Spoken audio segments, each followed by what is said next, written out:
Bon ben merci Jean-Yves d'être là ce matin, de si bonne heure. Malgré, t'avais un petit problème, mais t'étais là. C'était évident que tu serais là, qu'il n'y aurait pas de souci. Ça, j'en ai pas douté. Te dire que on a eu la joie de se rencontrer en 2019. Tu sais où c'était ? En Ardèche. Bravo. C'était en Ardèche lors d'un rassemblement des animateurs. Olivier t'avait invité, parce qu'à l'époque, Olivier, c'était encore le président de notre API. Et puis tu nous avais proposé une conférence. Moi, je te connaissais pas, c'est aussi bête que ça. Et ça nous a fait waouh. Ça nous a fait waouh. Par rapport à ton histoire déjà, parce que alors t'as fait le chemin de Saint-Jacques-de-Compostelle, ça c'est une première chose. Puis après, toujours en partant du Puy-en-Velay, tu as fait celui de Jérusalem. Et ça nous a beaucoup touchés, bon, nous-mêmes étant pèlerins, mais du chemin de Saint-Jacques-de-Compostelle seulement, puis habitant sur le chemin de Saint-Jacques aussi, parce qu'on est un peu hébergeurs en même temps. Donc c'est vrai que les pèlerins, on a une petite... il y a un petit truc particulier, quoi. Et cette histoire que tu nous as racontée par rapport au chemin vers Jérusalem, ça... Peut-être tu vas l'évoquer, peut-être ce matin. Je vais l'évoquer, oui. D'accord. Légèrement. Ok. Et c'est vrai qu'on est tombé sous le charme de ta volonté, déjà, de ton authenticité. Et ça, pour nous, voilà, c'était très, très fort. On s'est pris aussi dans les bras, mais ça, moi, je m'en souviens, mais pas toi, comme toujours. Et puis, un truc qui nous a énormément touchés, c'est ton sens de l'humour. Ah ouais, franchement, moi, j'en redemande. Hein. Il y en aura un petit peu. Ah, un tout petit peu, voilà. Tu étais présent aussi lors de la première, je crois, édition des Journées du Pardon, Val de Consolation, avec Annabelle et Olivier. Mais nous, on n'y était pas cette année-là. On connaissait pas tout ça encore. On savait pas à côté de quoi on passait, quoi. Oui, alors l'expérience, effectivement, des chemins, j'allais dire, des expériences exceptionnelles, parce qu'au-delà de marcher, ça a été vraiment plus qu'une aventure humaine. C'est un chemin d'initiation et voilà, ça va tellement au-delà des chaussures qui puent et puis du bâton. Disons que dans ma vie, il y a avant et après. C'est ça, très clairement. Bon. Non, mais ça, c'est vrai. 4000 km ? Plus de 4000 ? Un petit peu plus de 4000, oui. Ouais. Rien que ça. Sir Jean-Yves, moi j'ai eu, après qu'on se soit rencontrés, vraiment la joie de découvrir, après tout ce que tu transmets à travers tes livres. Et tu as continué de me toucher fortement, très fortement.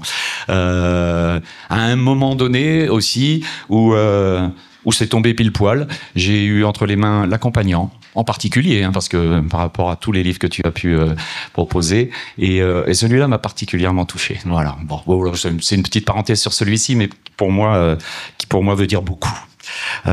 Tu nous as fait profiter à un minimum de personnes parce que le sujet imposait ça, des ateliers je vais y arriver, d'écriture primitive. Voilà, t'es beaucoup mieux placé que moi pour en parler aussi.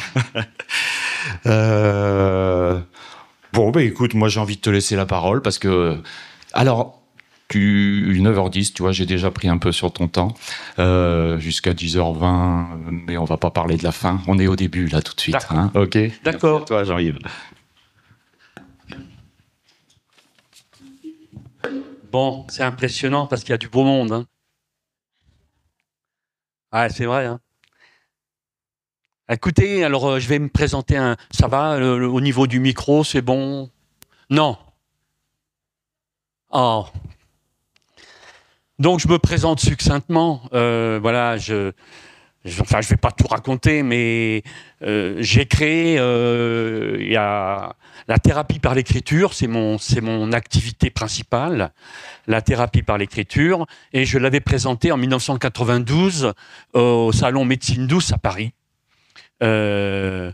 Et puis, il y a eu ce que vient d'évoquer Christian, des bouleversements dans ma vie qui ont fait qu'effectivement, Saint-Jacques-de-Compostelle, Jérusalem, etc. Et puis, à ce moment-là, donc la thérapie par l'écriture, c'est un travail qui se fait par correspondance. C'est-à-dire que 90% des personnes avec lesquelles j'ai travaillé, je ne les ai pas rencontrées physiquement. Hein, c'est par échange épistolaire. Autrefois, c'était épistolaire. Maintenant, ça peut se faire par Internet. Mais à l'époque, c'était par courrier qui arrivait dans la boîte à lettres. Donc, je faisais des réponses. Et puis après, tous les événements que j'ai vécus dans les années 95, 16, 17, etc., je me suis retrouvé perdu. Pardon. Les quoi? Les P et les B. Faut que je me débrouille pour raconter des... Sans P, sans B. Et comme je parle assez fort, et si je prenais... on peut essayer sur le micro? Non. D'accord.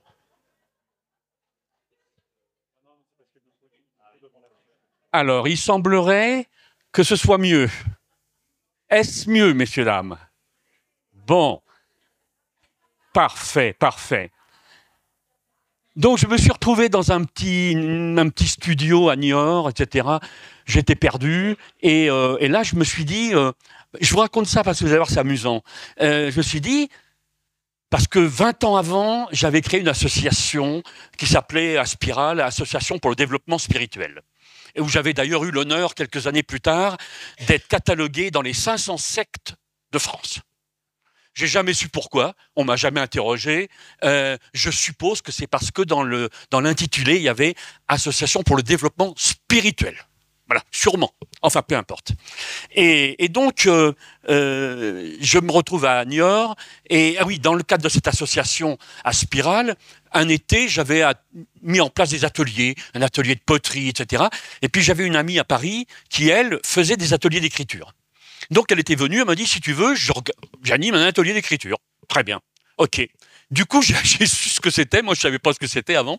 Et quand je me suis retrouvé à Niort, je me suis dit, bon, qu'est-ce que je sais faire? Pas grand-chose, à part écrire. Écrire et faire écrire. Voilà, j'ai un petit don, là, comme ça, pour les gens qui ont fait l'atelier avec moi, ils s'en sont rendus compte, hein, parce que tout le monde a bien écrit, hein, ça y a été. Et donc, j'ai dit, je vais monter un atelier d'écriture.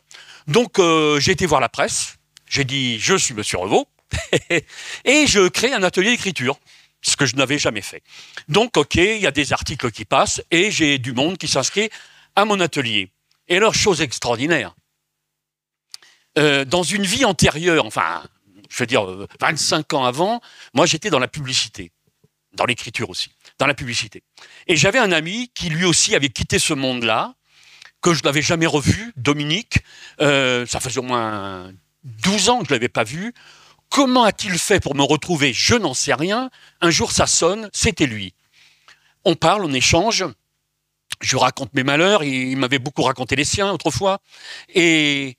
il me dit, qu'est-ce que tu fais maintenant? Bah, je dis, écoute, là, je viens de lancer un atelier d'écriture. Ah bon? C'est pas vrai. Et lui, il était devenu représentant chez Larousse. Il me dit, attends, je descends et je remonte. Il remonte avec 3 ou 4 bouquins sur les ateliers d'écriture. Bon, je m'en suis pas beaucoup servi, mais c'est tout de même assez étonnant. Bon, voilà. Alors, en gros, voilà, vous savez ma vie. Donc, alors depuis, oui, j'ai fait des stages d'écriture en France, en Suisse, énormément. J'adore faire ça. Comme hier, par exemple, ou avant-hier, hein, où vous avez tous vachement écrit, avec de l'émotion, avec des larmes aussi.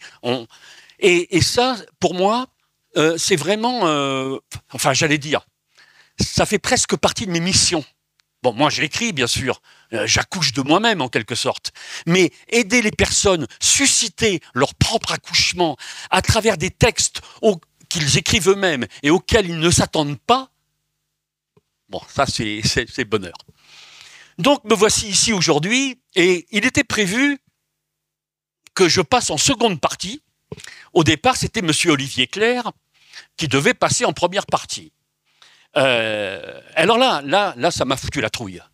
Parce que Olivier Clerc, c'est quand même, bon, j'ai envie de dire, le pape du pardon. Hein?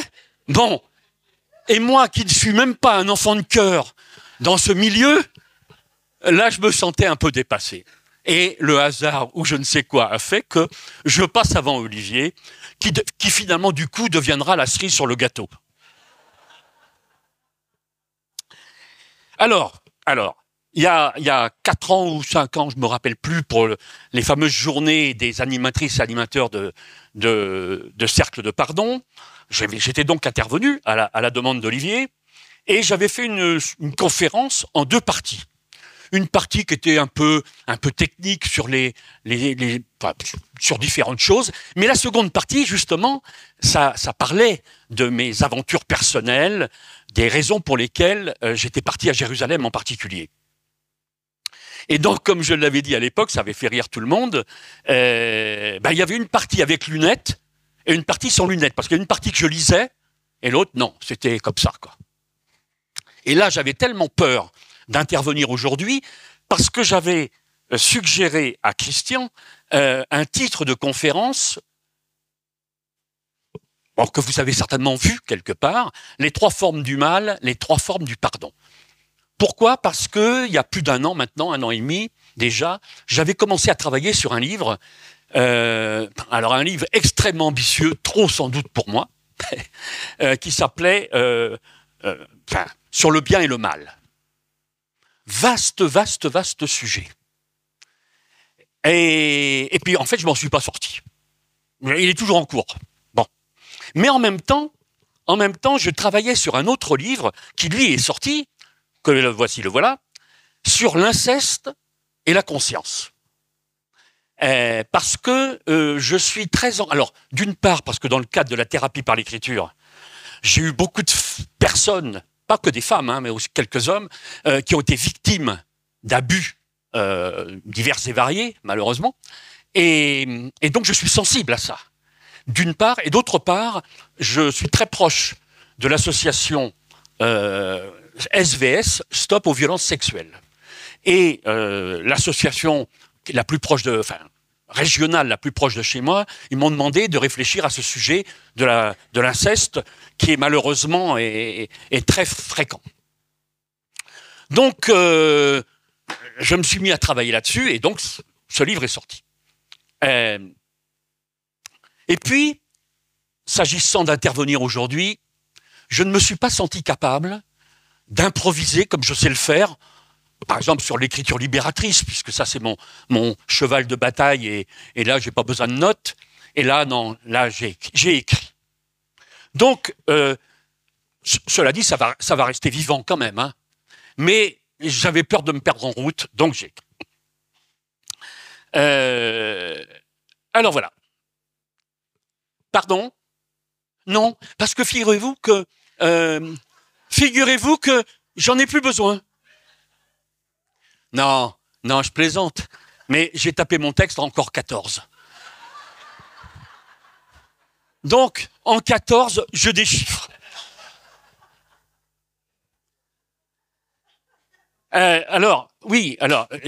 Déjà à l'époque, j'avais fait rire tout le monde en disant, mais pourquoi Olivier m'a demandé d'intervenir, moi qui ne pratique pas les cercles de pardon, et pire encore, qui a une certaine tendance à être complaisant avec le désir de vengeance. Voilà. Eh ben, déjà à l'époque, tout le monde avait rigolé. Mais après quoi, j'avais quand même ajouté, pour rassurer Olivier, j'avais ajouté le désir, pas la vengeance elle-même. Et d'ailleurs, je ne sais pas si vous le savez, mais je ne suis pas le seul à avoir ce désir. Oui. Non, mais bien sûr, il y a d'autres. Mais par exemple, Sœur Emmanuelle, dans son dernier livre, J'ai 100 ans et je voudrais vous dire, eh bien, Sœur Emmanuelle avoue, j'ai parfois des tentations de vengeance. Il m'est arrivé, dans certaines affaires, de serrer les dents afin de ne pas rendre mauvais coup pour mauvais coup. Je me disais, non, je ne peux pas le faire. Si, je vais le faire. Non, si, ce fut terrible. Alors, je vais vous dire quand même que quand on est du côté de Sœur Emmanuelle, on se sent déjà un peu moins honteux quand même, hein. Alors, je continue. Puis t'inquiète pas, Olivier, je vais pas parler de toi toute la soirée. Mais je suis encore obligé. Alors donc, il y a 5 ans, je crois, enfin, l'humour m'avait un peu sauvé. Et là, c'est pas l'humour qui va me sauver, pas vraiment. C'est plutôt une certaine connivence avec Olivier. Pourquoi ? Parce qu'Olivier, mais je peux le dire, je crois, vous le savez, tout à l'heure, il fera une conférence qu'il a enregistrée déjà d'ailleurs sur le thème « Se pardonner à soi-même ». Un thème qui m'est vraiment cher. Et pourquoi m'est-il cher? Eh bien, parce qu'il y a 27 ans exactement, comme l'a souligné, enfin, rappelé Christian tout à l'heure, à quelques jours près, je partais du Puy-en-Velay pour rejoindre Jérusalem. Et pourquoi ce voyage? Pourquoi ce pèlerinage? Encore que le mot pèlerinage ne me convient pas à moi, puisque je ne partais pas pour des raisons religieuses ni même spirituelles, mais pour des raisons purement humaines, dont je vous reparlerai un petit peu tout à l'heure. Eh bien, pourquoi je partais vers Jérusalem? Pour être pardonné de quelque chose que j'avais fait.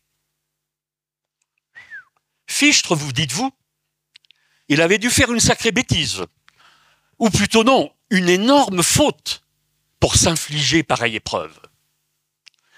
Alors, je vous signale, petite parenthèse, les personnes qui voudraient savoir ce que ça a donné tout ça, si j'ai été pardonné ou pas, comment ça s'est passé, soit vous pourrez réécouter la vidéo de la conférence d'il y a 4 ans, elle est toujours sur YouTube, je vous donnerai éventuellement le lien, ou alors j'ai publié un livre qui raconte tout ça, enfin j'ai publié 2 livres. À mon retour, j'ai publié un livre qui s'appelle La route du cœur.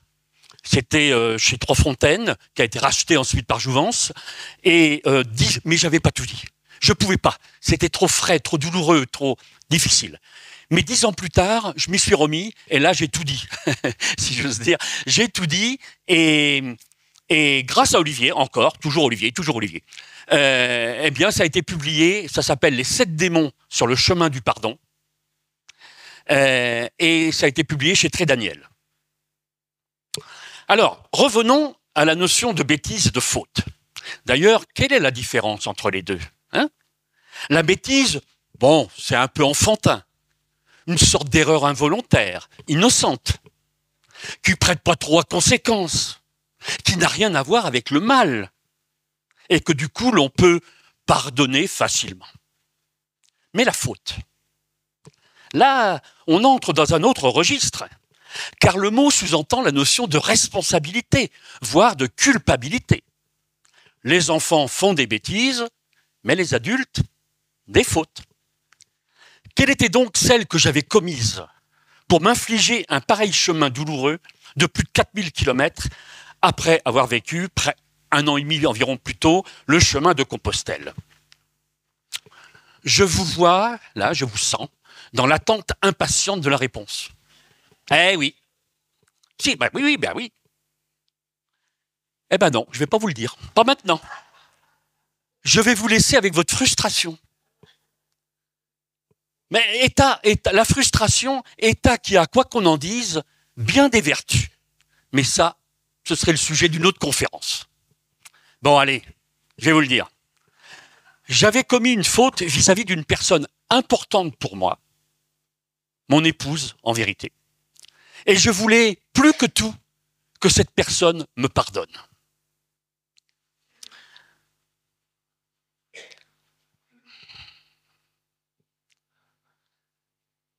Bon, c'est drôle parce que tout ça est loin maintenant.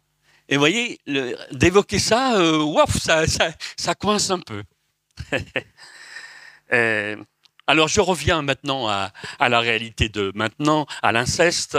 Alors, donc, je fais pas une conférence sur les 3 formes du mal et les 3 formes du pardon. Ce serait plutôt une conférence qui pourrait s'intituler Conscience et pardon.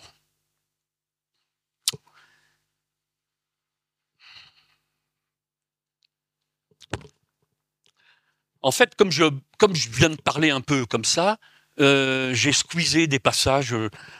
Enfin bon, voilà. Voilà, donc allez, on revient à l'inceste. Alors, je vais commencer par parler des victimes. Que peut-il ou que va-t-il se passer pour elles après avoir subi ce qu'elles ont subi, à court, moyen ou long terme? Schématiquement, une victime d'inceste a deux voies devant elle. Soit elle reste enfermée dans son traumatisme, elle ne le veut pas, bien sûr, mais il existe ce que l'on appelle l'amnésie traumatique, une sorte de réflexe psychique qui fait que tout est oublié, parfois pendant des dizaines d'années.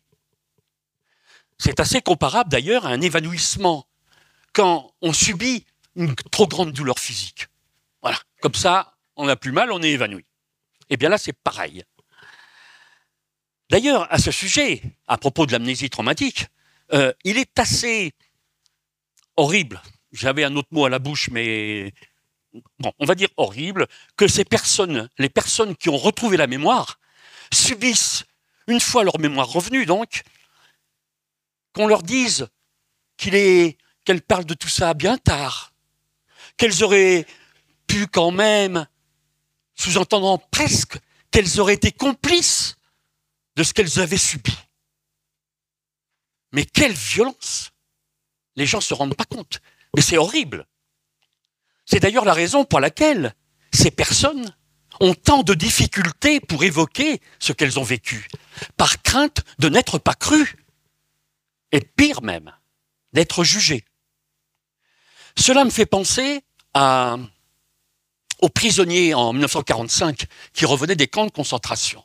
Vous savez qu'ils ont très peu parlé. Ils ne parlaient pas. Mais pourquoi ils ne parlaient pas? Bon, bien sûr, parce que c'était tellement douloureux, etc. Mais parce qu'aussi ils avaient pas une culpabilité, mais pourquoi moi je m'en suis sorti, etc. Bon, c'est assez complexe. Mais surtout, parce qu'ils savaient, les quelques-uns qui ont expérimenté la chose, ils savaient très bien qu'éventuellement on ne les croirait pas. Il est vrai que ce qu'ils avaient vécu était tellement impensable. Mais du coup, ils se taisaient, ils gardaient pour eux. Donc, ce qui veut dire que, avant, entre guillemets, d'accuser une personne de se taire, il faudrait s'interroger pour savoir si nous, on lui donne la possibilité de parler, si on a l'écoute bienveillante qui lui permet de s'exprimer. C'est d'ailleurs pour des raisons un peu similaires que tellement de personnes ne portent pas plainte. Parce que vous savez que porter plainte, c'est un véritable parcours du combattant. Ça va un petit peu mieux maintenant, parce qu'un certain nombre de policiers, etc., ont été formés, mais il reste du boulot à faire. Mais c'est terrible quand vous devez raconter, parce que s'agissant d'inceste, évidemment, des choses extrêmement intimes, eh bien, quand vous devez les raconter 2 fois, 3 fois, et que parfois, il y a un petit sourire en coin. Moi, j'ai des témoignages de ça. Enfin, je ne suis pas le seul d'ailleurs à en avoir des témoignages. Mais donc, ne nous étonnons pas, parce que ça aussi on le dit. Mais pourquoi t'as pas porté plainte? Pourquoi? Parce que d'ailleurs, il y a heureusement maintenant des associations qui aident les victimes, qui accompagnent les victimes dans le cheminement pour porter plainte. Et puis, il y a aussi la prescription. Cette fameuse prescription, qui est de 20 ans ou 30 ans, selon les cas. Or, comme je l'ai dit tout à l'heure, l'amnésie traumatique peut durer des décennies. Alors, d'ailleurs, très souvent, c'est trop tard. C'est même pas la peine de porter plainte. Il y aura prescription. Alors, moi, je trouve ça me pose problème. Moi, ça me pose problème parce que la victime, elle, par rapport à sa souffrance, à ses blessures, il n'y a pas de prescription. Au bout de 30 ans, ça ne s'arrête pas. Ou 20 ans, ça ne s'arrête pas. Sauf, bien sûr, si, et ça a été évoqué à plusieurs reprises et avec brio ici, la personne a fait un travail sur elle-même, avec un thérapeute, avec d'autres formes de cheminement vers la résilience. Mais autrement, parce qu'il faut quand même savoir que, oui, il y a des personnes qui font ce travail, ce cheminement, mais la plupart ne le font pas parce que elles ne sont pas averties. Elles ne savent pas qu'il y a ces possibilités. C'est un peu comme le développement personnel, si vous voulez. Tout le monde, il y a beaucoup de gens, ils ne savent même pas ce que c'est. Bon. Alors, moi, je me suis interrogé. Les juges, ils savent tout ça? Ils savent tout ça? En 1922, non, en 2022 par exemple, 70% des plaintes déposées ont été classées sans suite. Bon, ça dit des choses quand même, hein. Alors, qu'est-ce que je suis en train de dire là? Est-ce à dire que la société, pour des raisons de délai dépassé ou de manque de preuves, tu parles, un gamin de 4 ans qui s'est fait incester et réincester, super incester, mais quelle preuve voulez-vous qu'il amène, hein? C'est trop facile ça. Enfin bon, manque de preuves, voire de lourdeur administrative et complexité administrative, la société, ben voilà, classée sans suite. Voilà, elle efface la faute commise. On dirait qu'elle passe l'éponge. Alors je vais dire le mot, est-ce à dire qu'elle pardonne? Ce serait quand même un comble. Mais revenons à la victime et à la seconde voie qui s'ouvre devant elle quand elle se souvient de tout, qu'elle a fait ce qu'on appelle une levée traumatique. Elle revoit, pour ne pas dire, elle revit, et ça j'ai beaucoup de témoignages là-dessus, ce qu'elle a vécu, voire les horreurs qu'elle a subies. Que faire? Rester avec cette blessure, cette douleur, cette honte? Car souvent, et cette culpabilité même, car souvent les victimes endossent une part de la responsabilité quant à ce qu'il s'est passé, avec toutes les conséquences que l'on peut deviner pour leur équilibre, leur santé et bien sûr leur vie affective. Ce sont des boulets qu'elles se traînent à travers ces souvenirs. Et puis, c'est sans doute ce qui explique, en partie du moins, qu'une victime sur 2 fait une tentative de suicide. C'est dire la gravité. Donc, la deuxième solution, la deuxième voie plutôt, est-elle donc de pardonner? J'ai connu, et je connais encore plusieurs personnes qui se trouvent devant cette alternative, pardonner ou non. Intuitivement, elles sentent, ou elles l'ont lu peut-être, que cela leur ferait du bien de pardonner. Mais en même temps, elles ne peuvent pas. Elles ne peuvent pas. Pour des raisons, j'allais dire psychologiques, qui se comprennent facilement. Pardonner à leur bourreau, ne serait-ce pas cautionner ce qu'il leur a fait? Ne serait-ce pas se nier soi-même? S'abuser soi-même en quelque sorte? Mais aussi que toute cette souffrance endurée depuis tant d'années ait été inutile, stérile, situation tellement douloureuse. Bon, si vous le voulez bien, revenons à la notion de faute commise par le prédateur, que j'appelle le prédateur, des fois le bourreau, comme vous voulez, ou l'incesteur. Je rappelle ici que plus de 90% des personnes qui incestent sont des hommes. Ouais, il faut quand même... il n'y a pas photo là. Hein. Pour autant, cela ne veut pas dire que les femmes, les mères, les grands-mères, les sœurs, voilà, sont toujours innocentes.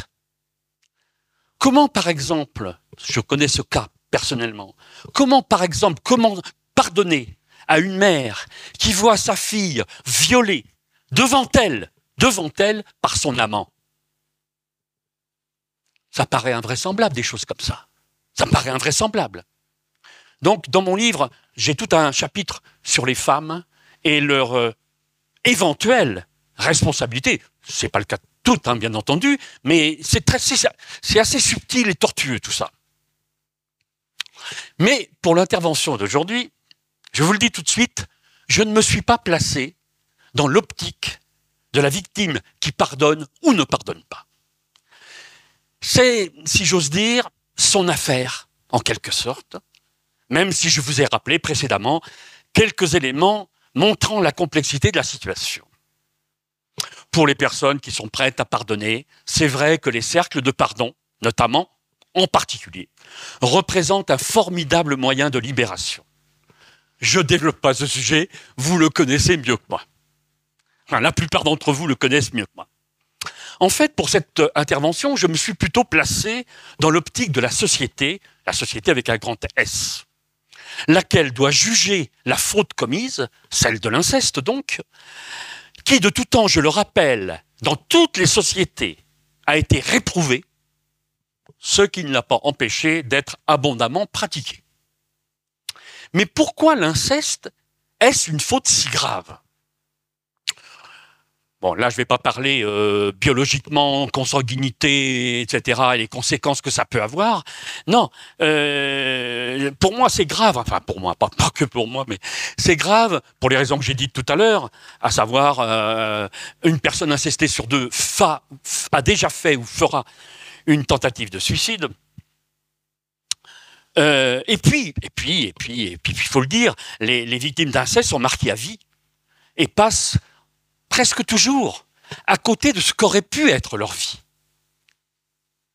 Bon, heureusement, et ça a été écrit, enfin dit ici brillamment par plusieurs des conférencières ou conférenciers, la résilience reste possible. Et d'ailleurs, je termine mon livre sur cette perspective de résilience. Donc, je me suis placé, si j'ose dire, dans la peau de la société, qui n'est pas là pour pardonner ou condamner, a priori, mais pour juger le plus justement possible. Et là, il m'est venu une idée géniale, comme souvent ça m'arrive d'ailleurs. Comment... Je ne sais pas pourquoi ça vous fait rire d'ailleurs. Ça se voit, non? Bon.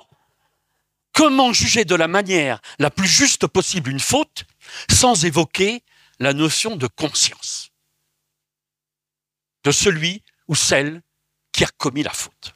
Oui. Vous avez bien entendu, la notion de conscience, car c'est bien là où je voulais en venir, à la notion de conscience. Alors, non seulement, je vous l'ai dit tout à l'heure, je sais lire un peu dans vos pensées, mais aussi sur vos visages, ce qui revient au même. Et là, qu'est-ce que je lis? Eh ben, dis donc, il en a mis du temps pour en arriver là. Ben oui, mais que voulez-vous? Quand on a 77 ans comme moi, depuis le 1er avril dernier, ben on va moins vite qu'avant. Eh oui. Donc, la conscience. Quel mot que celui-ci. À mes yeux, l'un des plus importants qui soit, et peut-être plus que jamais dans le monde actuel. Mais que signifie-t-il vraiment? Notre cher dictionnaire Robert nous apprend qu'il s'agit de la faculté que nous avons de connaître notre activité psychique à un instant donné. En cela, elle s'oppose donc à l'inconscience. Mais notre cher Robert ne nous dit rien du rapport existant entre la conscience et les notions de bien et de mal. Pourtant, n'avons-nous pas tous autant que nous sommes, au fond de nous, cette espèce d'intuition que notre conscience pourrait être ce juge intérieur qui nous informerait, j'allais dire presque instantanément, si ce que nous faisons ou envisageons de faire est bien ou mal. Mais, attendez, je bois un coup, j'ai soif. Mais bien ou mal, au nom de quoi? Certes, notre conscience est toujours plus ou moins influencée par les valeurs qui nous ont été inculquées durant notre enfance.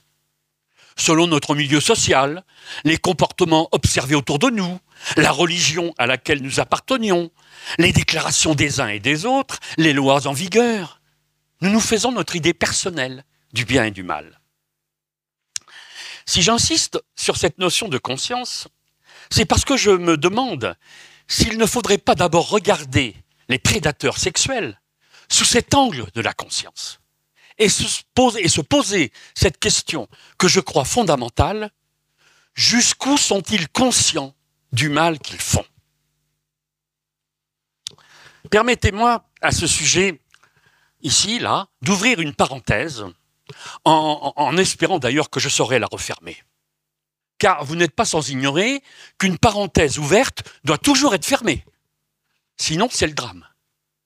Un de mes maîtres, Raymond DeVos, avait un jour, lors d'une de ses improvisations célèbres, ouvert une parenthèse dans laquelle il avait fait entrer des personnages destinés à illustrer ses propos du moment.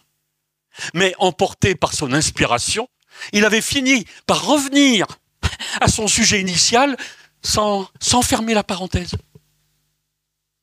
Eh bien, je vous le donne en mille. Que sont devenus les personnages qu'il avait fait entrer? Nul ne le sait, nul ne l'a su, on ne les a jamais revus. Alors faites attention, mesdames et messieurs, n'oubliez jamais de fermer une parenthèse après que vous l'ayez ouverte. Il en va de la survie des êtres imaginaires que vous aviez créés. D'ailleurs, moi-même, après cette parenthèse, je ne sais plus où j'en suis. Ah oui, la conscience. Mais du coup, me voici encore obligé d'ouvrir une nouvelle parenthèse, et pas une petite cette fois. Pas une pour rire, une sacrée parenthèse. Ou plus exactement, une parenthèse sacrée, puisqu'elle va nous parler de Jésus. Jésus. Vous vous rendez compte? D'ailleurs,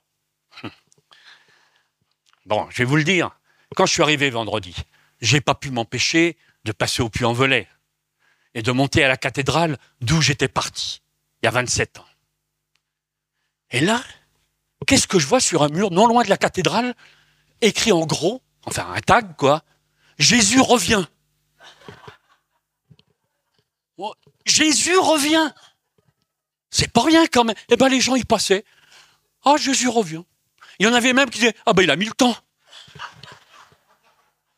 Je devinais que dans la tête de certains autres, ils se voyaient déjà le soir en arrivant chez eux et dire à travers le Judas de la porte, Jésus revient. Non, non. Mais si, enfin bon, vous voyez d'ici la scène.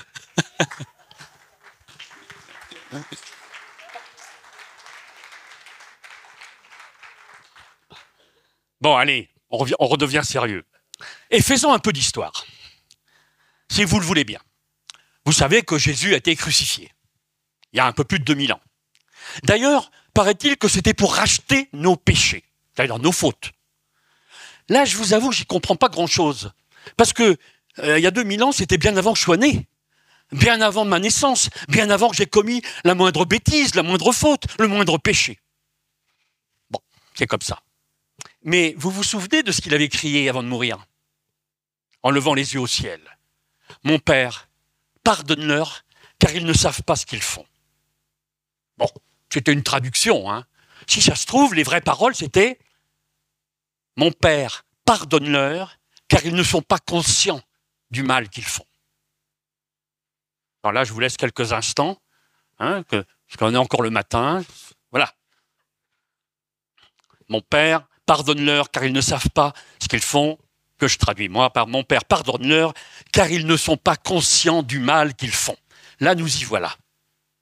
Mais alors, s'ils sont conscients, il se passe quoi? Hein, là-haut, ils ne pardonnent pas? Bon, je n'ai pas la réponse pour le moment. Pour le moment.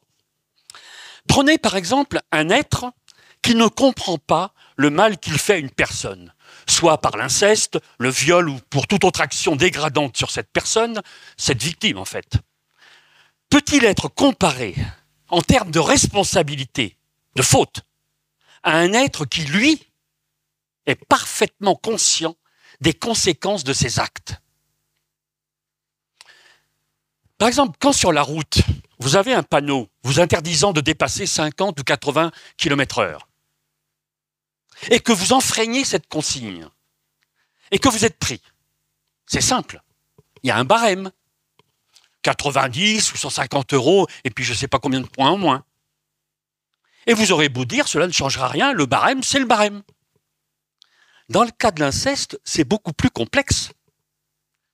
Je rappelle au passage que la notion d'inceste, d'ailleurs, oui, ça c'est quand même intéressant, n'a été inscrite au code pénal qu'en 2010, mes amis.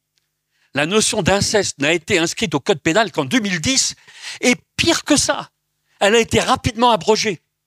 Et elle ne fut réintroduite qu'en 2016, par la loi du 14 mars concernant la protection de l'enfance. C'est quand même temps, non? Hein? C'est pas nouveau l'inceste. Comme auraient dit des proches, même si sur ce sujet j'ai pas envie de rire, étonnant, non? Oui, étonnant qu'une vraie loi arrive si tard. Mais d'aucuns, des esprits malicieux sans doute, vous diront que non, c'est peut-être pas si étonnant que ça. Je ne développe pas ce passage. Pour en revenir au barème, il a donc été établi une peine 11h moins le quart. D'accord. Pour en revenir au barème, il a donc été établi une peine de 30 ans de prison et 150 000 € d'amende si l'inceste a été commis sur un mineur de moins de 15 ans. Est-ce trop? Est-ce pas assez? Chacun jugera. Mais souvent, la question ne se pose même pas, car ces peines ne sont pratiquement jamais appliquées, soit en raison de ce que j'ai appelé tout à l'heure le délai de prescription, soit en raison du fait que l'immense majorité, je l'ai dit aussi, sont classées sans suite. L'immense majorité des plaintes sont classées sans suite. Bon, regardons un peu le délai de prescription. Pourquoi 20 ans ou 30 ans? Est-ce à dire qu'après la faute, ce délai, la faute est effacée, qu'elle est en quelque sorte pardonnée? Un peu facile, non? Et je l'ai dit aussi tout à l'heure, pour les victimes, il n'y a pas de prescription. La souffrance, elle est à vie. Alors, sur quelle base travaille donc la justice pour ne pas tenir compte de ces réalités humaines? Ne devrait-elle pas, justement, prendre en compte le niveau de conscience du fautif? Est-ce un ado qui abuse de sa petite sœur, de sa petite cousine? Ou un homme qui, lui, sait ce qu'est la sexualité, mais ne mesure pas l'impact de ce qu'il va faire? Dans certains milieux frustres, cela existe. Ou bien un homme intelligent et cultivé, qui est parfaitement conscient de ce qu'il fait, mais choisit de céder à son désir, et tant pis pour les conséquences sur sa ou ses victimes. En fait, on ne devrait pas parler d'inceste au singulier, mais d'inceste avec un S au pluriel. Si j'ai intitulé mon livre « Conscience et inceste », ce n'est pas par hasard. S'agissant de la responsabilité du prédateur, je crois qu'on peut distinguer 3 cas. Premier cas, l'adulte, je l'ai évoqué à l'instant, n'est pas vraiment conscient des conséquences de l'inceste. Parfois d'ailleurs, dans certains milieux, il ne connaît pas ce mot. Et malheureusement, ça arrive. Que faire alors vis-à-vis de ces personnes? Il n'est pourtant pas question de les absoudre. Tiens, d'ailleurs, au passage, il serait intéressant de regarder les différences qui existent entre les verbes absoudre et pardonner. Bon, vous ferez ça à la pause, n'est-ce pas?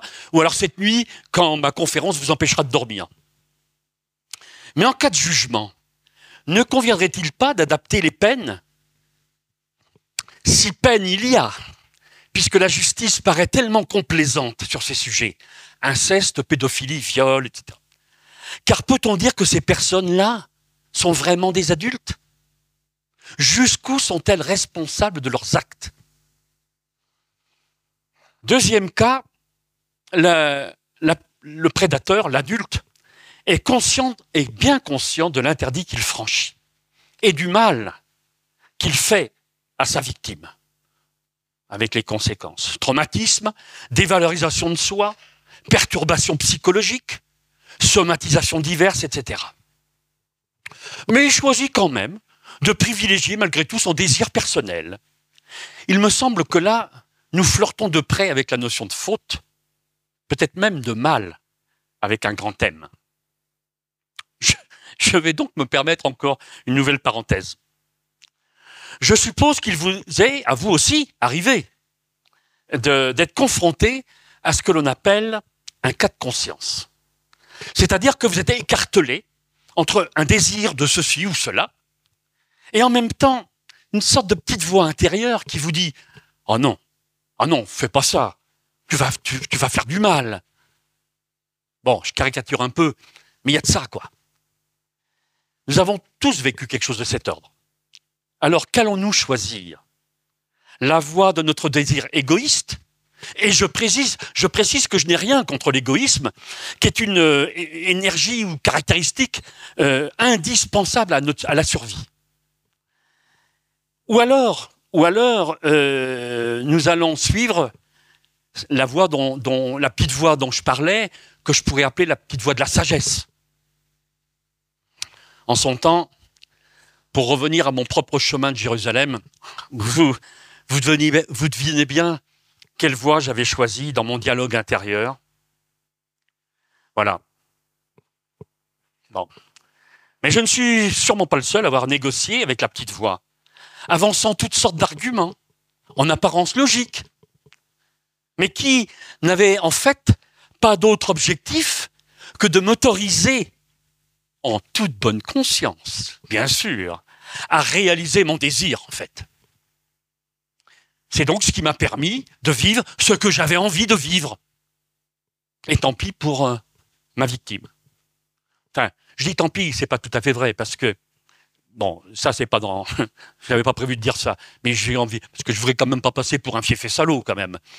Enfin, ou que salaud. Non, j'étais conscient quand même de sa souffrance. Mais mon désir de réaliser mon souhait a été plus fort. J'ai négocié avec ma conscience, en fait. Il faut dire les choses comme elles sont. Mais lorsque plus tard, j'en ai subi les conséquences, ça m'a bien montré que mon choix d'alors était une faute grave. Et ça m'a fait prendre conscience du mal que j'avais fait. Ce qui m'a donné l'idée de marcher jusqu'à Compostelle d'abord, puis Jérusalem, afin d'expier ma faute et d'être pardonné par ma victime. Oui. Là, je sais, là. Là, je viens d'employer un langage très judéo-chrétien, expier, etc. Et cela pourrait en énerver certains, mais je comprends. Mais n'avons-nous pas tous plus ou moins été élevés dans ce genre de valeurs? Et plus ou moins subtilement, ne sont-ce pas ces valeurs qui souvent nous ont dirigés, ou nous ont influencés nos pensées, nos choix, nos actes? Alors, pour en revenir à l'inceste et à la notion de faute, comment juger celui qui va, après avoir négocié, va faire taire sa conscience pour réaliser son désir? En ce qui me concerne, après ce que je viens de vous dire, et après être moi-même passé par là, vous comprenez bien que je comprends cette personne. Même si elle fait, comme moi je l'ai fait à une époque, le mauvais choix. Mais comprendre ne justifie pas tout, et encore moins pardonner. J'allais dire excuser. Tiens, bonne question. Quelle différence entre excuser et pardonner? Pour le savoir, vous lirez le livre d'Olivier Clerc, encore Olivier Clerc, intitulé « Peut-on tout pardonner ?» que vous avez sans doute tous et tous dans votre bibliothèque. Il donne clairement la réponse, que j'ai d'ailleurs en partie reprise dans mon livre, sans lui demander l'autorisation, ce que je fais humblement maintenant. Mais c'est un peu tard. Excuser, pardonner. Dans le domaine de la justice, il existe ce que l'on appelle les circonstances atténuantes. La société a en effet, pour juger, un devoir d'impartialité. C'est-à-dire qu'elle doit tenir compte, dans sa réflexion, autant des éléments à charge qu'à décharge. Pourquoi un bourreau, que j'appelle souvent prédateur, est-il devenu bourreau, par exemple? Si l'on découvre que l'auteur d'abus sexuels a lui-même été dans son enfance victime d'abus, ce qui est très souvent le cas, notre jugement à son égard va peut-être évoluer. Ce qui ne signifie pas qu'on l'excuse ou qu'on le pardonne, mais au moins on ne le condamne pas aussi facilement. Alors, autant le dire tout de suite, cette façon de voir les choses n'est pas du tout confortable pour une victime. Au contraire. Il est tellement plus simple de n'avoir qu'une vision manichéenne. Bon ou méchant, innocent ou coupable. Sinon, nous sommes dans un inconfort d'autant plus dérangeant que nous sommes seuls pour décider de ce que l'on va privilégier. Nous vivons alors une sorte de schizophrénie. D'un côté, nos émotions, notre blessure, qui fait du bourreau un salaud, ne méritant aucune pitié, et de l'autre, notre raison, peut-être notre cœur aussi, qui nous dit qu'il n'est sans doute pas entièrement coupable d'avoir fait ce qu'il a fait. Nous voilà alors bien embarrassés. Mais c'est peut-être là, justement, que se situe la grandeur de l'homme. Quand sa conscience intervient, qu'il est seul à juger. et comme on le dit donc, en son âme et conscience. Je ne dis pas qu'à ce stade, nous en sommes arrivés au pardon, mais vous le sentez bien, celui-ci commence à pointer le bout de son nez.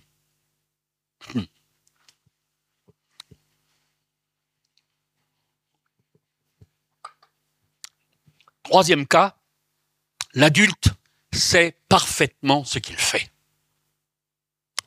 Je pense en particulier là aux membres des sectes satanistes qui délibérément choisissent le mal. Enfin, c'est moi qui parle ainsi, mais tout de même, comment qualifier ce qu'ils font, notamment dans le cadre de rituels où des enfants sont violés, voire tués? Pour des gens à peu près normaux, comme vous et moi, enfin surtout moi, enfin quelques-uns d'entre vous aussi, c'est dur à comprendre, et même impossible. Alors, que faire de ces personnes qui incestent des enfants, parfois des bébés, et font même pire encore, si tant est qu'il existe quelque chose de pire que d'incester un bébé. Je suppose que beaucoup d'entre vous, la plupart peut-être même, ont vu le film Les Survivantes de Pierre Barnérias. D'ailleurs, il est à noter que depuis quelques années, ce sont des initiatives individuelles qui font avancer les choses. Je cite ce film, mais dans un autre domaine, si proche d'une certaine façon, j'aurais pu citer celui d'Alexandra Lamy, le film Touché, qui traite des violences conjugales, sans oublier des livres, dont celui de Camille Kouchner, La Familia Grande, qui eut un si grand retentissement et nous a montré ce qu'il pouvait se passer au niveau des élites. Bon, je n'en dis pas plus ici, c'est pas la peine. Si ce n'est que nous devons vraiment nous interroger sur ce qu'est la société avec un grand S. Face à tous ces sujets, viol, inceste, abus de toutes sortes, n'est-ce pas à elle, la société, de prendre ses responsabilités? Chaque année, par exemple, des milliers d'enfants disparaissent dans le monde. Que deviennent-ils? Il semblerait qu'ils ne soient pas perdus pour tout le monde. Tiens, au passage, une confidence. Si je devais recommencer ma vie, j'aimerais bien être journaliste reporter, faire en sorte qu'on y voit clair sur des sujets occultés. Bon, peut-être dans ma prochaine incarnation. Le problème, c'est que j'ai aussi d'autres projets. Bon, ce serait bien que je choisisse avant de mourir quand même. Mais revenons à la société. Que fait-elle vraiment pour éradiquer ce fléau de l'inceste? En fait, peu de choses. On peut donc la critiquer, la société. Mais la société, c'est qui en vérité? C'est nous tous. Ce qui veut dire que s'en remettre aux autorités censées être compétentes sur ces sujets n'est peut-être pas suffisant. Car à titre individuel, sommes-nous si démunis que cela pour éveiller les consciences, parfois même la nôtre? C'est d'ailleurs l'objectif de mon livre « Inceste et conscience ». Son but est plus d'amener les lecteurs à se poser des questions qu'à découvrir des réponses. Pour qui me prendrais-je pour donner des réponses? En revanche, je me suis senti capable d'écrire ce livre pour finalement poser à tous les questions qui me paraissent importantes et que j'ai un petit peu évoquées ici. Des questions qui concernent la conscience de ceux qui pourraient devenir prédateurs. C'est la raison pour laquelle dans mon sous-titre j'ai mis « comprendre », mais aussi « prévenir ». Ça, ce serait mon rêve. C'est mon rêve absolu. C'est peut-être même la motivation ultime qui m'a fait écrire ce livre. C'est que des êtres, soit qui sont déjà incesteurs, soit qui pourraient le devenir, lisent ce livre et que ça les dissuade. Ça les fasse se mettre face à eux et face à ce qu'ils pourraient faire subir s'ils cédaient à leurs désirs. La conscience de ceux qui pourraient devenir prédateurs, mais aussi éveiller la conscience de celles et ceux qui travaillent dans, par exemple, le milieu de l'aide à l'enfance, parce que je peux vous dire qu'il s'en passe des choses abjectes, d'autant plus abjectes que ces gens-là sont censés protéger les enfants. Et ils ferment les yeux.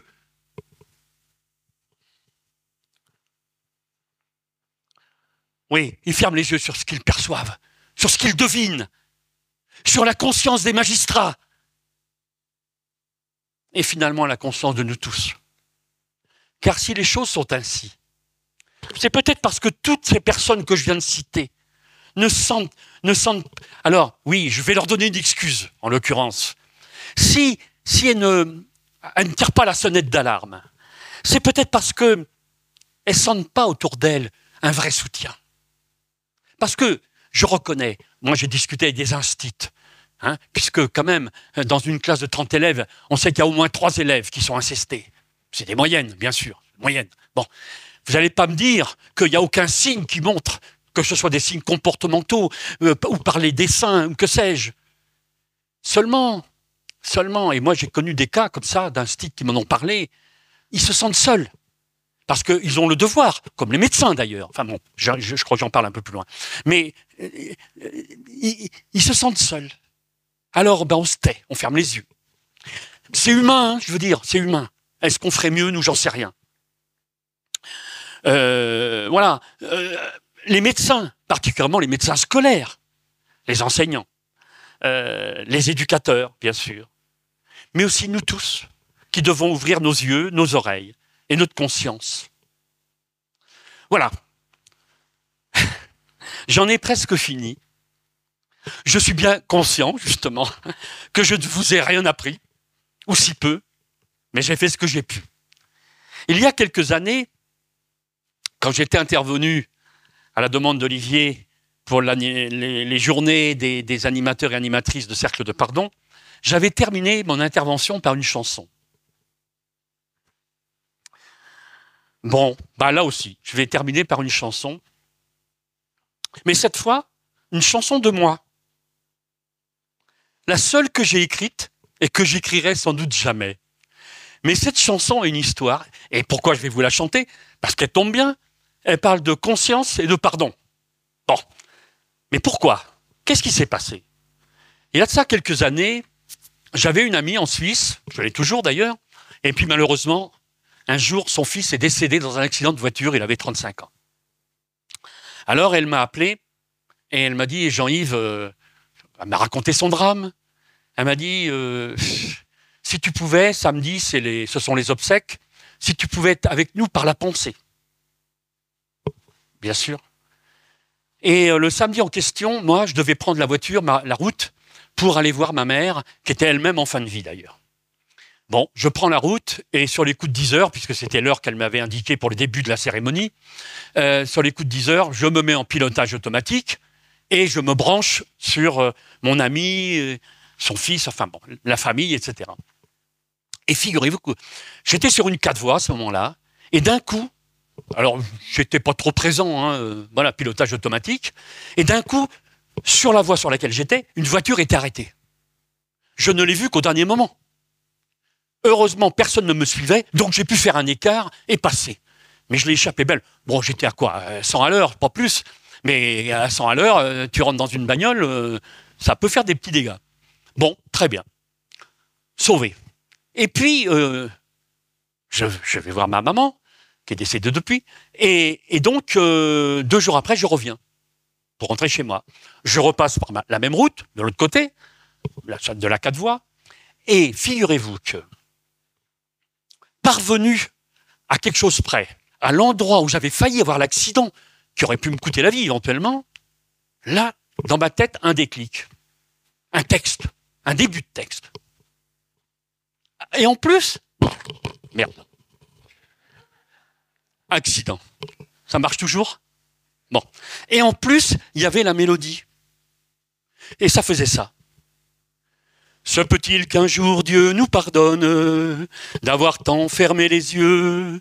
Rien que d'y penser, j'en frissonne et n'ose plus regarder les cieux. Je dis non, c'est pas mal ça. C'est chouette. Bon, je continue ma route et puis je fredonne. Et là, oh, à nouveau un quatrain qui arrive. C'était une enfant belle et innocente. Ils ont relevé sa jupe en plein été. Depuis, elle est toujours absente, seule, dans un asile enfermé. Oh ben là, j'étais sur le cul. Là. Moi qui n'ai jamais su écrire une chanson, je dis on dirait que ça ressemble à une chanson. Et figurez-vous que tout le voyage de mon retour, ça a été comme ça. Tous les 10 kilomètres. Alors, au bout d'un moment, je me suis dit, attends, Jean-Yves, tu vas oublier. Ce serait dommage d'oublier ça. Donc, tous les 10 kilomètres, je me suis arrêté pour noter. Et donc, je vais vous lire l'ensemble. Enfin, je l'ai pas. Alors, je l'ai jamais chanté. Une seule fois à ma compagne. C'est tout. Donc, je recommence tout. Se peut-il qu'un jour Dieu nous pardonne d'avoir tant fermé les yeux? Rien que d'y penser, j'en frissonne et n'ose plus regarder les cieux. C'était une enfant belle et innocente.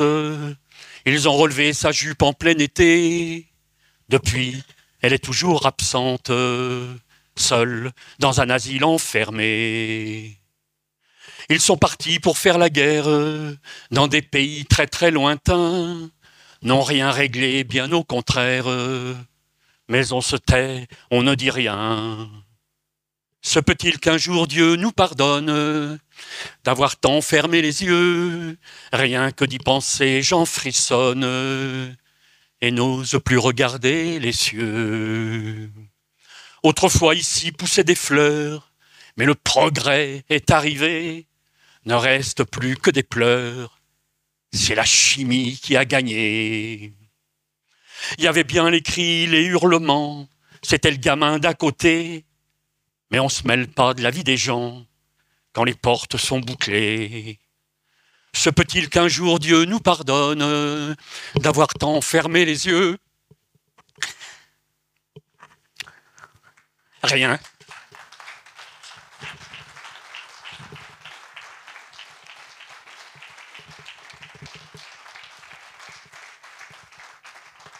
Je suis vraiment une mauviette, hein, quand même. Oh là là là là. Se peut-il qu'un jour Dieu nous pardonne d'avoir tant fermé les yeux? Rien que d'y penser, j'en frissonne et n'ose plus regarder les cieux. Ils viennent des quatre coins du monde chercher refuge chez nous. On pourrait faire une grande ronde, mais on leur dit, on veut pas de vous. À 10 ans, regarde des films de cul. C'est bien, au moins, seront pas naïfs. Mais moi, je vous dis que ça les tue. Qui donc est prêt pour une manif? Se peut-il qu'un jour Dieu nous pardonne d'avoir tant fermé les yeux? Rien que d'y penser, j'en frissonne et n'ose plus regarder les cieux. Il est né avec une différence. Ce sera pas drôle pour ses parents. Vivront seuls avec cette malchance.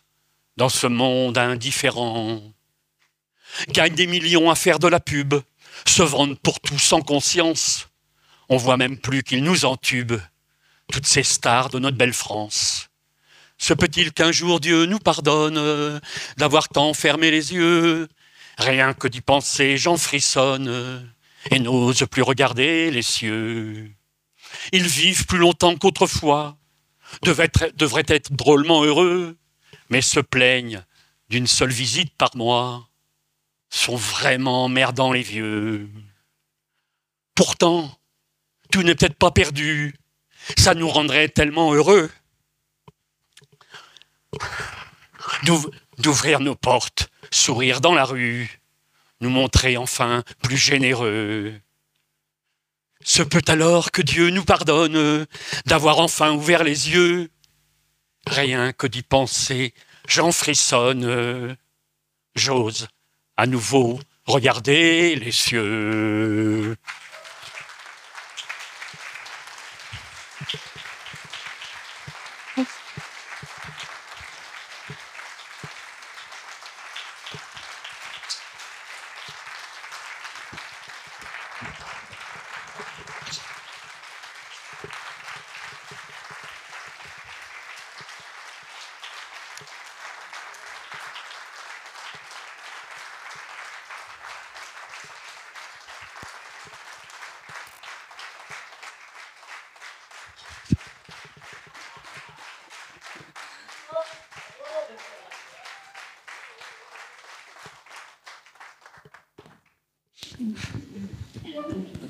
Ah, je suis comme toi.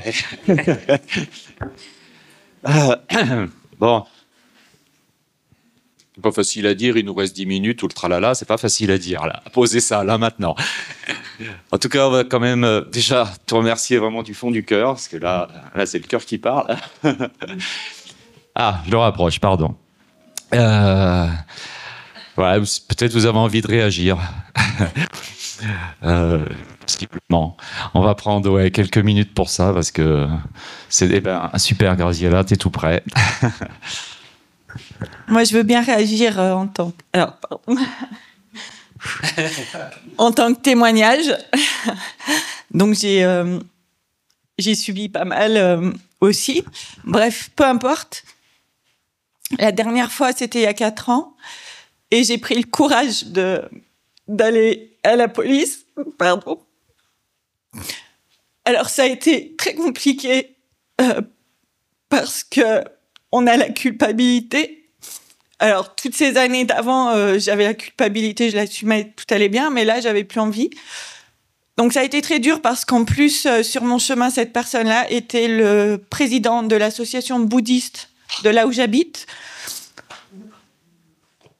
Donc, j'ai eu un ange sur mon chemin qui m'a aidée, qui est apparu de nulle part, comme tous les anges. Et à la police, on m'a dit « Je suis désolée, il vous a pas vraiment violée cette fois-ci.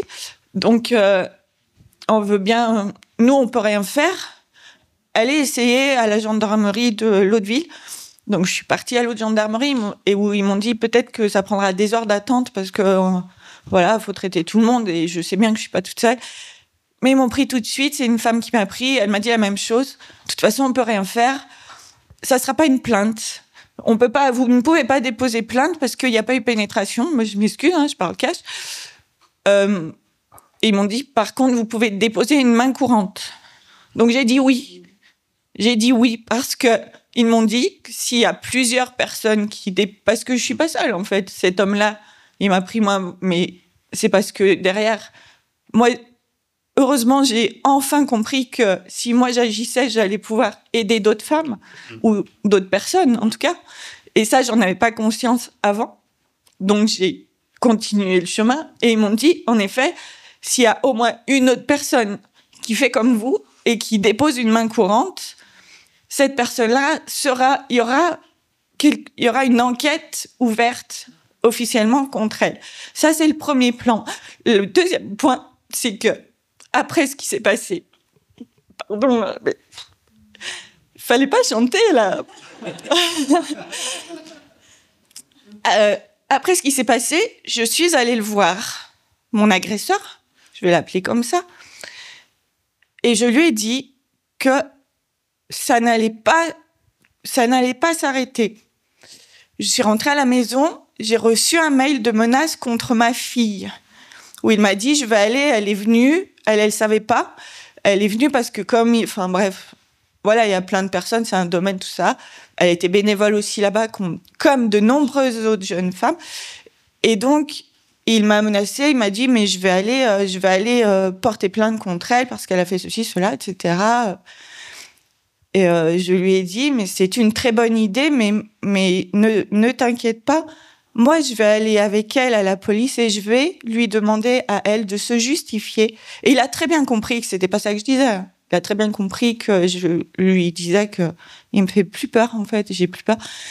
Et je suis allée faire toutes les démarches et j'ai bientôt fini. Et je suis retournée le voir après mes démarches. Et je lui ai dit, j'ai déposé, voilà, une main courante contre toi. Et la prochaine fois qu'il y aura cela, il y aura une enquête contre toi. J'ai repris la main. Voilà. Et je voulais dire ça pour toutes les femmes. Merci.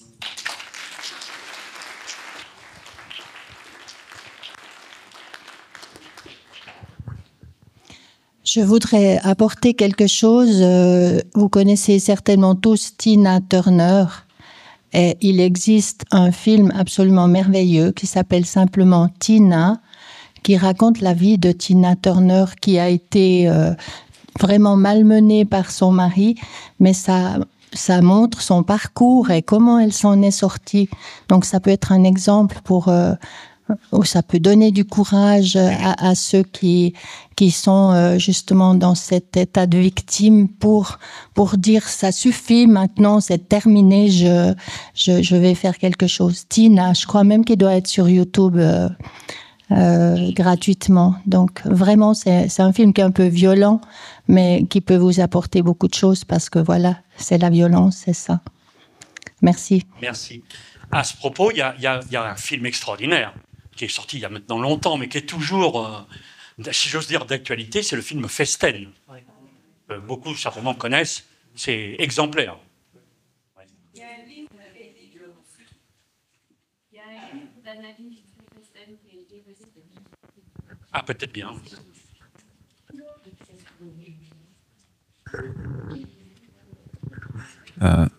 Bonjour, merci beaucoup.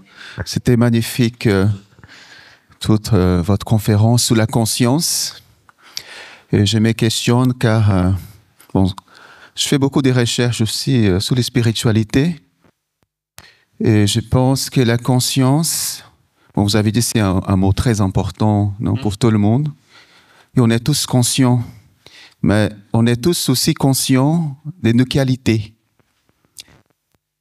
C'est un mot avec la conscience et la qualité, car nous avons tous des qualités démoniaques à l'intérieur de nous. C'est pour ça qu'on fait des méchancetés, on fait des choses méchantes, ou parfois on peut être très agressif. Une époque dans notre monde, les démons ils vivaient ensemble avec les humains. Donc c'était des êtres vivants, comme nous, ils avaient des corps et des consciences, mais 100% démoniaques. Donc ils mangeaient les humains. Et dans cette ère, les humains, les démons, ils vivent plus dans la planète, ils vivent dans les planètes inférieures. Mais quand nous arrivons dans ces mondes, nous arrivons aussi avec nos qualités démoniaques. Je ne vais pas dire que certains les ont moins, certains les ont plus. Donc, c'est important d'observer les qualités. Par exemple, j'avais vu un article, une femme, elle avait mangé son mari, elle a fait une barbecue et tout. Donc, t'imagines, après on se demande, est-ce qu'elle était consciente ou pas consciente? Mais la question, c'est quel genre de qualités elle avait pour pouvoir faire ça. Donc, c'est ce que j'apprécie, que de nos jours, il y a beaucoup des activités spirituelles, comme bon, la journée du pardon, que ça fait un travail intérieur, non? On travaille, on se rassemble pour développer et éliminer, non? Nettoyer les mauvaises qualités. Donc la question, c'est comment vraiment se débarrasser des qualités démoniaques. Car la société de nos jours, pour ceux qui ont déjà une vie longue, un certain âge, mais ils n'ont pas eu l'éducation ou l'association spirituelle ou la connaissance, le savoir, de se débarrasser de ces qualités démoniaques. Donc, ils vont faire des activités, ils vont faire des choses, conscients ou pas conscients, car c'est une qualité qui c'est à l'intérieur, qui c'est présent. Donc la question, c'est vraiment comment se débarrasser. Je sais qu'il y a beaucoup de choses qu'on peut faire. Il y a beaucoup des activités spirituelles, de savoir spirituel qui nous aident. Mais on sait que la plupart des gens dans ces mondes, ils n'ont pas l'association comme nous avons aujourd'hui. Hier, chanter, appeler, invoquer le divin et remplacer les qualités démoniaques. Donc, pour vous, c'est comment se débarrasser de ces qualités? C'est la question. Je n'ai pas la réponse.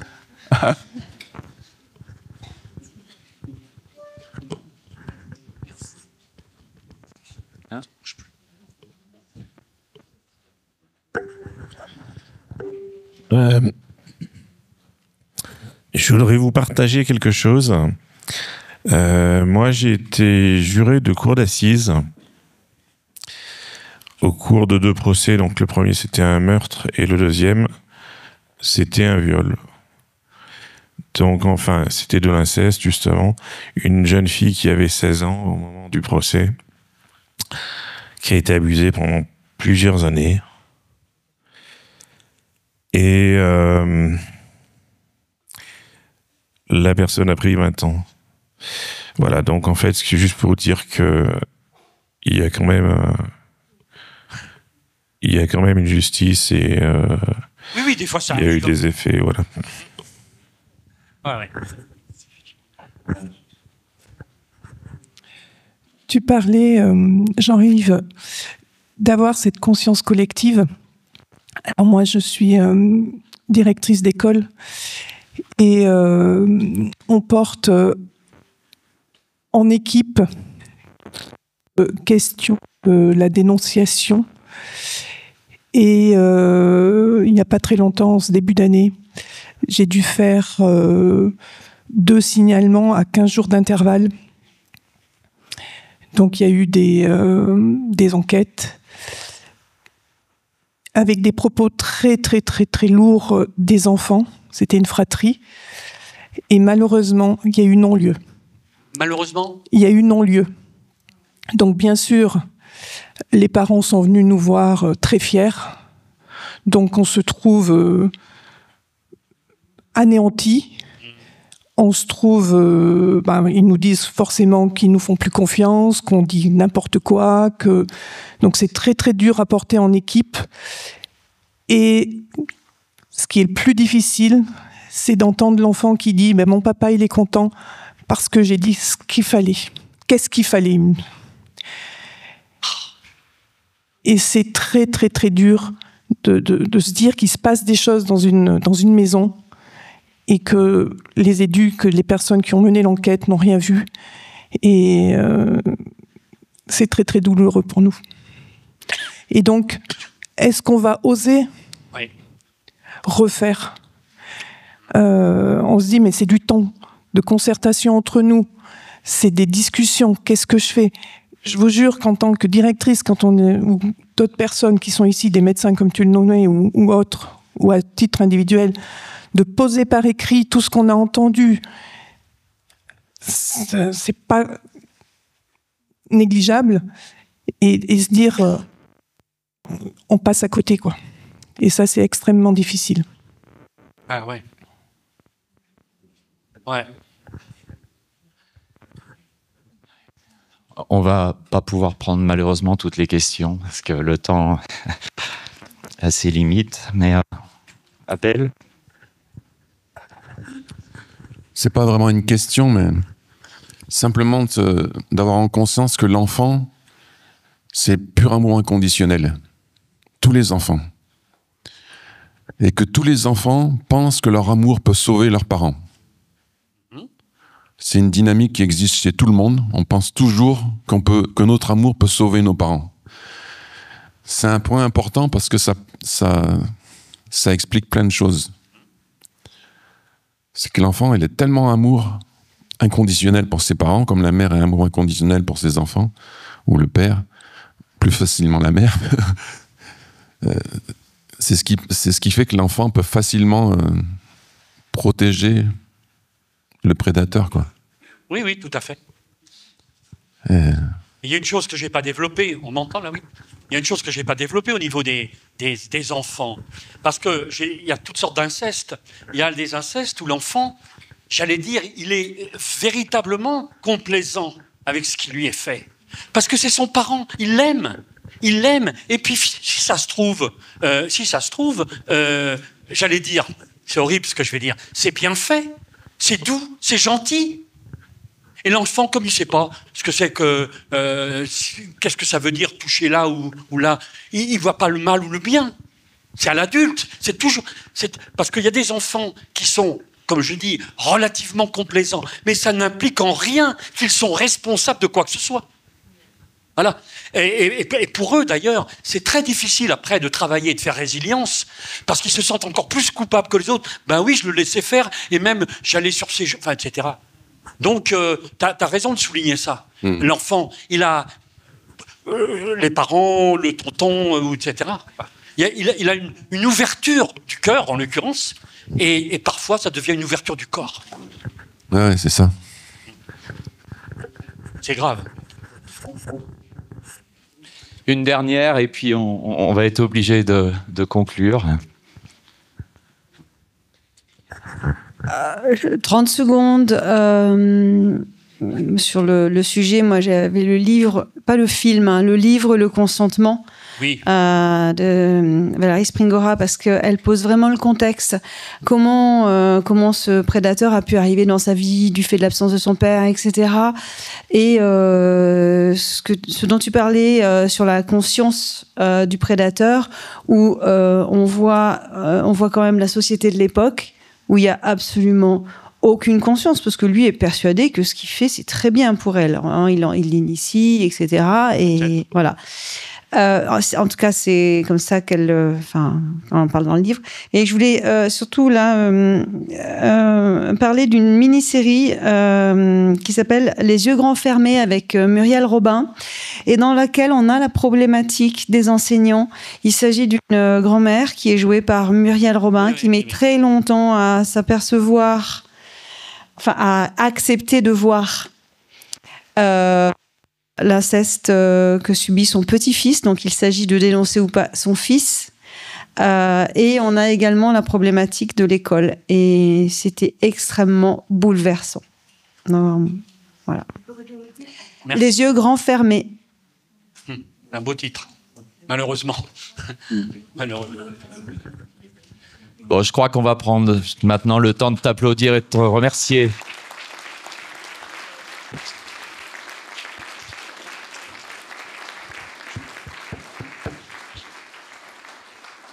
Merci à vous.